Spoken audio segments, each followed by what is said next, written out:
Imaginez des bateaux ayant un port en lourd de 53 490 tonnes, 8 canons de 380 mm qui peuvent tirer des obus de 800 kg à 36 520 mètres de distance.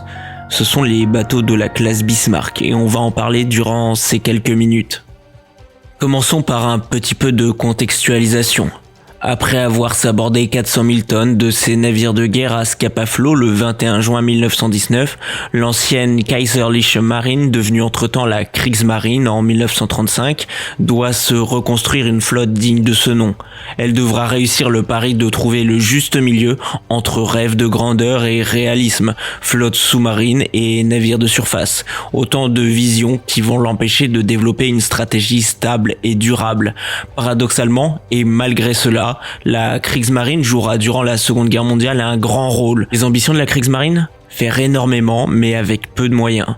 La Reichsmarine de la République de Weimar, héritière du traité de Versailles, se retrouve après la Première Guerre mondiale limitée à un effectif de 15 000 marins, auxquels se rajoutent 6 cuirassés près Dreadnought, 6 autres croiseurs, 12 destroyers et 12 torpilleurs, tous antédiluviens. Entre 1920 et 1934, la Reichsmarine aura tenté quelques programmes pour se réarmer. On peut ainsi citer la création en Hollande d'une société privée écran pour construire des versions modernisées de sous-marins basées sur des coques de type UB3 et type UC3, préservant ainsi le savoir des ingénieurs. Le problème de la conservation technologique se pose aussi au sujet des cuirassés. C'est pourquoi les plans conservés des cuirassés classe Bayern et L20 Alpha resteront des références, expliquant par conséquent pourquoi les cuirassés mis en chantier par l'Allemagne durant la seconde moitié des années 30, contrairement à ce que la culture populaire peut laisser à penser, ne sont pas à la pointe de la technologie. Au contraire, ils sont même plutôt de conception ancienne. Le Bismarck n'était de fait ni le plus puissant, ni le mieux protégé de sa catégorie, à cause de cette conception datée.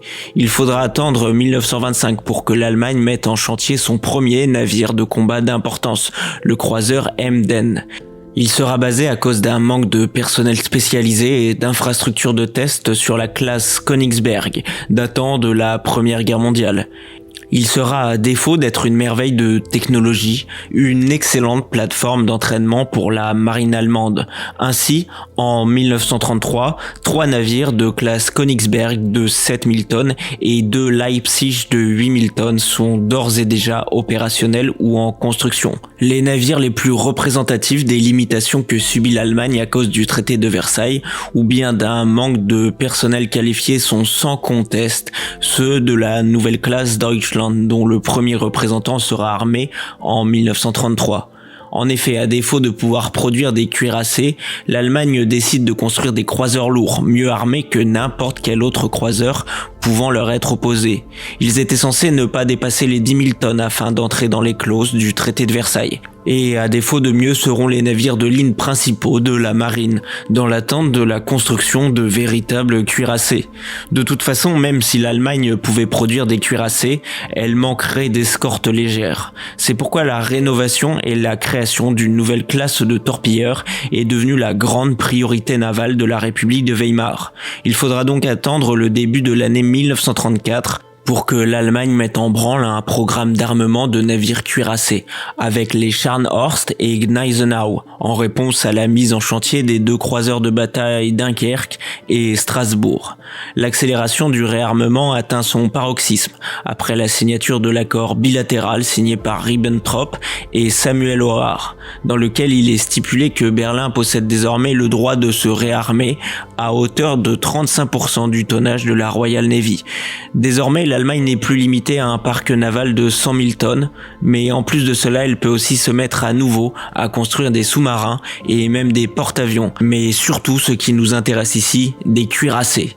Hitler qualifia ce jour de plus beau jour de sa vie. Et l'amiral Raeder, lui, lança la mise en chantier des 2 croiseurs de bataille Scharnhorst et Gneisenau, suivis des Bismarck et Tirpitz, basés faute de mieux sur les derniers plans de la marine impériale, et qui seront armés entre 1938 et 1941.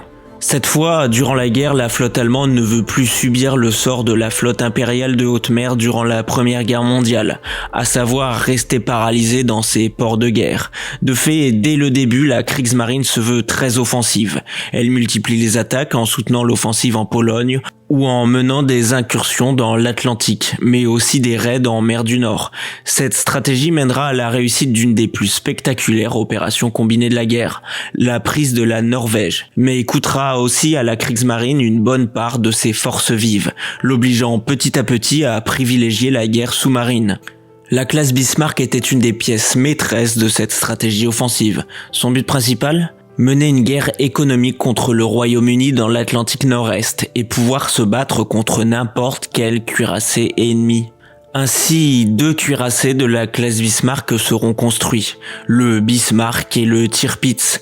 La quille du Bismarck sera posée le 1er juillet 1936 au chantier naval Blomenvoss de Hambourg. Il sera lancé le 14 février 1939 et armé le 20 août 1940. La pose de la quille du Tirpitz aura lieu le 2 novembre 1936 au chantier naval Kriegsmarinewerft de Wilhelmshaven. Il sera lancé le 1er avril 1939 et armé le 25 février 1941. Les navires de la classe Bismarck mesuraient 251 mètres de long, 36 mètres de large, leur tirant d'eau était de 10,6 mètres et ils pouvaient déplacer à leur charge maximale 53 490 tonnes.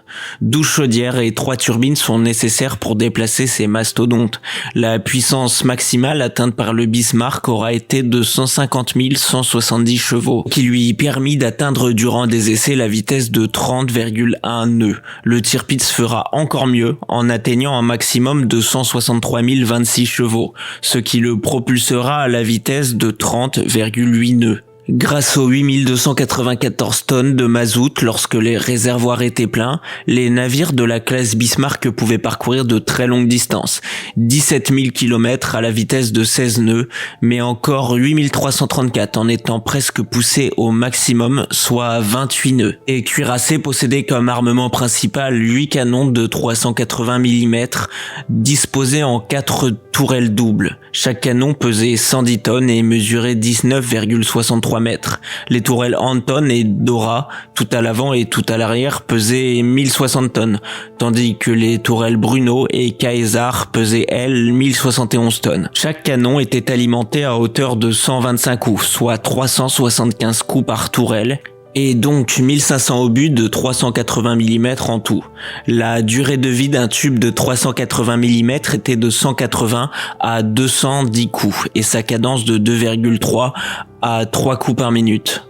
Il pouvait tirer des projectiles perforants et explosifs de 800 kg à la distance maximale de 36 520 mètres avec une élévation de 30 degrés. Les obus mettaient 69,9 secondes pour parcourir cette distance. À la distance de 30 km, lorsque le tir était effectué avec un angle de 22,4 degrés, les obus frappaient leur cible avec une vélocité de 457 mètres secondes, tandis que leur vitesse était de 820 mètres secondes à la sortie de la bouche. Les obus perforants tirés par ces canons pouvaient perforer à 4572 mètres 616 mm de blindage vertical et 193 mm de blindage horizontal. À 27 km de distance, les obus perforaient toujours 304 mm de blindage vertical et 126 mm de blindage horizontal. En outre, les navires de la classe Bismarck disposaient aussi de 6 tourelles doubles de 150 mm. Ces canons étaient capables de tirer des projectiles de 45 kg à la distance de 23 km. Le tout avec une cadence de 6 coups par minute. Chaque canon était alimenté à hauteur de 150 coups. À ceci s'ajoutaient 8 affûts doubles de 105 mm, capables d'expédier des obus de 15 kg à 12,5 km d'altitude. Ils étaient destinés à un usage anti-aérien et pouvaient atteindre une cadence de 15 à 18 coups par minute. Ces canons disposaient d'une réserve de munitions de 400 coups par canon. Pour la défense antiaérienne rapprochée, 16 canons de 37 mm disposés en 8 affûts doubles étaient aussi présents. Ceux-ci étaient alimentés à raison de 7500 coups par canon. Le Bismarck possédait en plus de cela en mai 1941 de 8 canons de 2 cm C30 en 2 affûts quadruples et encore de 12 canons de 2 cm C30 en affût simple, alimentés par 24 000 coups au total. Pour le Tirpitz, du fait d'une durée de vie plus longue, la dotation en canons de 2 cm sera augmentée jusqu'à atteindre 58 canons. Il verra aussi l'installation sur chaque flanc du navire d'un affût quadruple lance-torpille de 53,3 cm. Le chapitre de l'armement se conclut par la présence de 4 hydravions Arado AR-196 pour la reconnaissance. En termes de blindage, le poids total de la protection du Bismarck représentait 19 082 tonnes, soit plus de 40% du poids total du navire.